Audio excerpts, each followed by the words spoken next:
전 세계에서 개 껍질에 대한 연구가 가장 활발한 나라는 일본이다. 그 중에서도 북해도 대학은 개가 많이 잡힌다는 지역적 특성 덕분에 키틴에 대한 연구가 한 발 앞서 있는 상태다. 개 껍질에서 이 신비의 키틴을 추출해내는 작업은 생각보다 간단하다. 개 껍질은 탄산 칼슘과 단백질, 그리고 키틴질로 되어 있다. 여기서 먼저 탄산 칼슘을 제거하기 위해 염산용액에 24시간 동안 담가둔다. 그런 다음 이번에는 수산화 나트륨에 넣고 섭씨 100도에서 5시간 동안 처리한 뒤 단백질을 제거한다. 그리고 깨끗한 물로 여러 번 헹궈내는데 이때 아직 눈 주위 등에 남아있는 색소가 보인다. 이 색소는 과망간산 칼륨에 넣어 완전히 제거한다. 마지막으로 과망간산 칼륨으로 처리할 때 생긴 붉은 색소를 제거하기 위해 다시 옥살산에 30분 동안 담가둔다. 이렇게 하면 개 껍질은 탄산 칼슘과 단백질, 색소 등이 완전히 제거된 채 오로지 키틴 성분만 남게 된다. 이 키틴은 의료진들도 놀랄 만큼 획기적인 치료 효과를 나타내고 있다.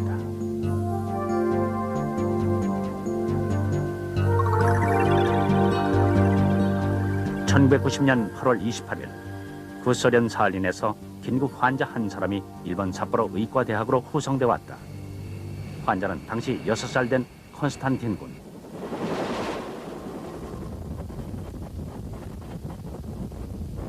실수로 뜨거운 물이 쏟아지는 바람에 신체의 50%가량의 심한 화상을 입었다.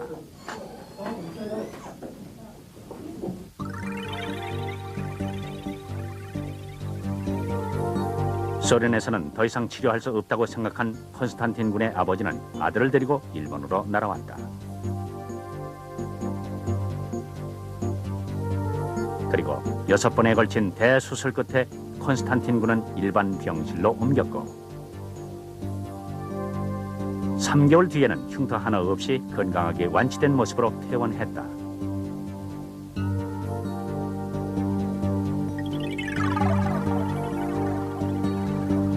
콘스탄틴의 치료 과정 중에 가장 눈여겨볼 부분은 바로 이 인공 피부다. 삿포로 의과대학에서는 콘스탄틴의 화상 부위에 이 인공 피부를 붙였는데 이것은 개 껍질에서 추출한 키틴으로 만든 것이다.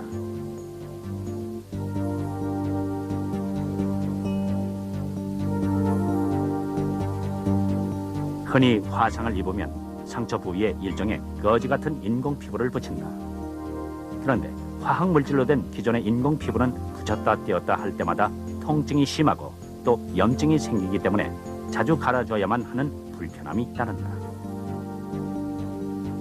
그러나 이 키틴으로 만든 인공 피부는 그런 부작용이 거의 없다. 인공 피부는 기본적으로 갖춰야 할 몇 가지 조건이 있다.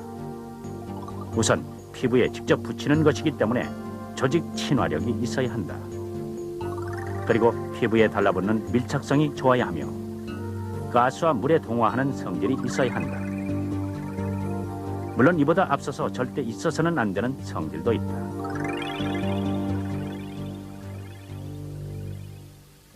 ノンアラージックであること、要するにアレルギー性のそういった局所の反応がないこと、それからその局所へのそのトキシティですね、毒性がないこと、それからもう一つあえて言えばですね、これはノンカルシノジェニックであるべきなんで、要するにがんのですね、そういった原因になるようなものであっては困るわけです。 거기에 좀 더 욕심을 부리자면 지혈 효과나 살도듬을 촉진하는 요소 등이 가미돼 있어야 한다. 키틴 성분으로 만든 인공 피부는 이러한 여러 가지 조건을 완벽하게 갖추고 있어서 기존의 인공 피부 가운데 가장 치료 효과가 높다는 것이다.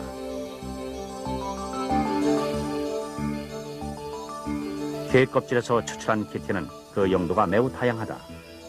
그 중에서도 의학계에 관심을 끄는 부분은 이 키틴 성분을 항암제에 붙였을 때 약물 효과가 크다는 점이다. 이 효과를 알아보기 위해서 한 가지 실험을 해보자. 우선 염화칼슘에 키틴 가루를 넣고 이틀 동안 강력하게 돌리면 찐득찐득한 용액 상태가 된다. 여기서 다시 염화칼슘을 제거하면 투명한 젤 상태가 되는데 이것을 키틴 폼이라고 한다. 여기에 항암제를 넣어 항암 키틴 폼을 만들어 보겠다.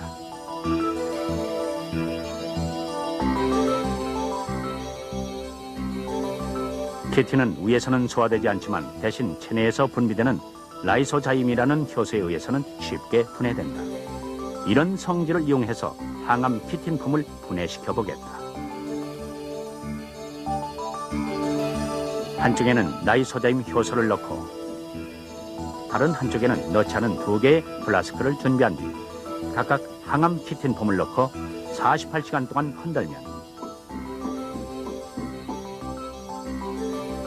라이소자임 효소가 첨가된 쪽에서는 항암 키틴 폼이 녹았음을 알 수 있다. 이것은 곧 체내 효소에 의해서 서서히 녹는 키틴 성분을 이용하면 항암 치료 시 약물에 의한 부작용을 최대한 줄일 수 있음을 의미한다. 이것을 피부 조직으로 가정을 하겠습니다. 이 아랫부분이 혈관, 요 윗부분을 피부로 보겠습니다. 우리가 피하 주사를 하게 될 때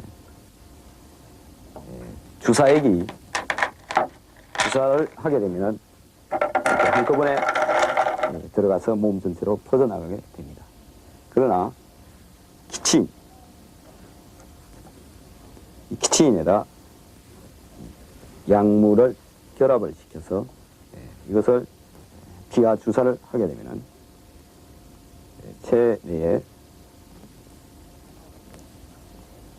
체내에 있는 효소에 의해서 이 기침이 하나씩 분해가 되면서 이 약물이 체내로 흘러 들어가게 됩니다. 이렇게 함으로 해서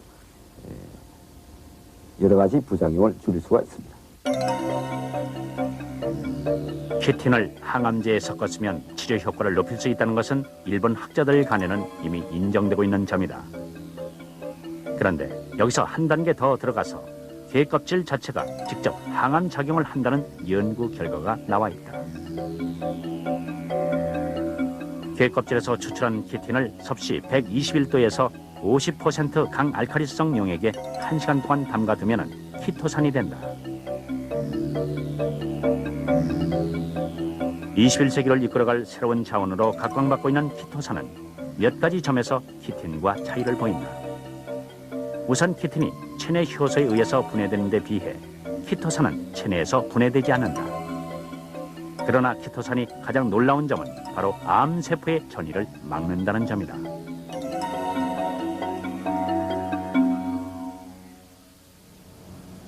북해도 대학에서는 지속적으로 이 키틴과 키토산 성분에 대한 연구를 계속 해오고 있다.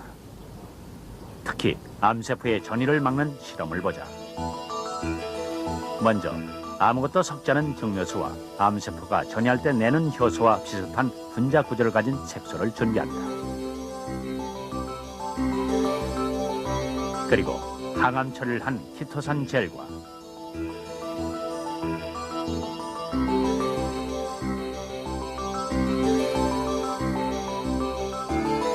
아무것도 첨가하지 않은 젤을 준비한 다음 2종류의 젤을 정료수에 넣는다.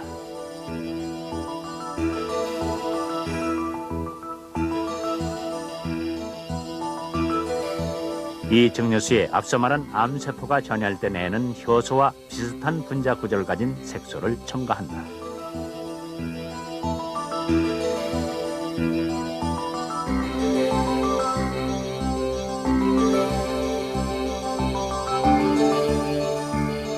이 상태에서 12시간을 지속적으로 섞은 다음 결과를 본다.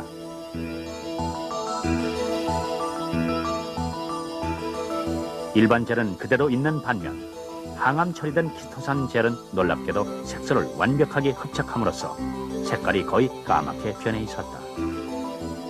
항암 키토산이 이처럼 색소를 잘 흡착한다는 것은 곧 암세포가 전이할 때 내는 효소도 그만큼 잘 흡착한다는 뜻이고, 그것은 다시 항암 키토산을 통해서 암 치료의 획기적인 장을 열 수 있다는 희망적인 메시지이기도 하다.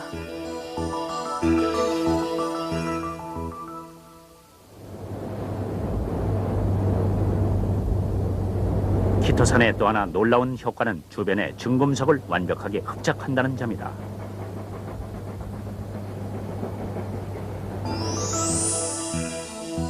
키토산은 일반 중금속 응집제에 비해 최고 10배까지 높은 응집력을 보인다.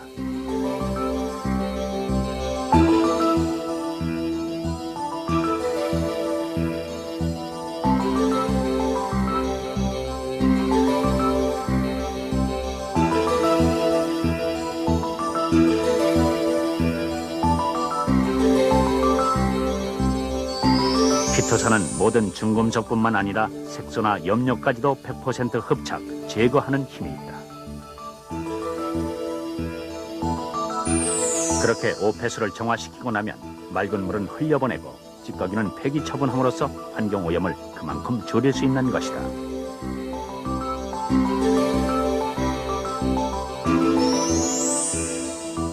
그러나 무엇보다도 키토산이 각광을 받는 가장 큰 이유는 현대의학으로도 완치가 어렵다는 암을 치료할 수 있다는 희망 때문이다.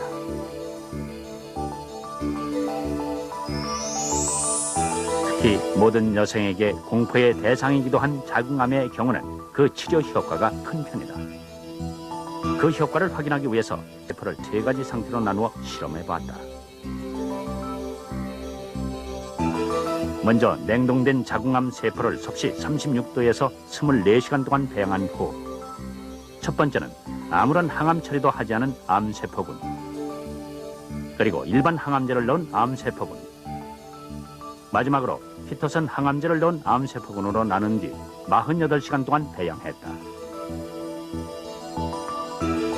그 결과 아무런 항암 치료도 하지 않은 암세포군과는 말할 것 없고 일반 항암제를 투여한 비교군보다 키토산 항암제를 넣은 비교군에서 암세포 증식이 현저히 억제됐음을 알 수 있었다.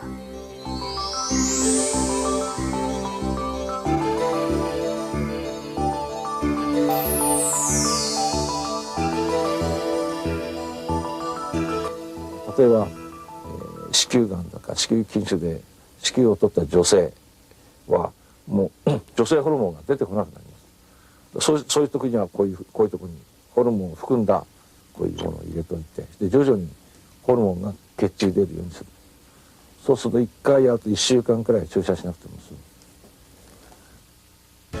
꼭 항암 키토산이 아닌 순수 키토산만으로도 항암 효과를 볼 수 있다는 연구 결과도 있다. 암이 무서운 것은 혈관을 통해 체내로 들어간 암세포가 끊임없이 전이되기 때문이다. 암세포는 혈관 내에 있는 세포 간의 틈새를 통해 체내로 들어간 뒤 전이를 한다.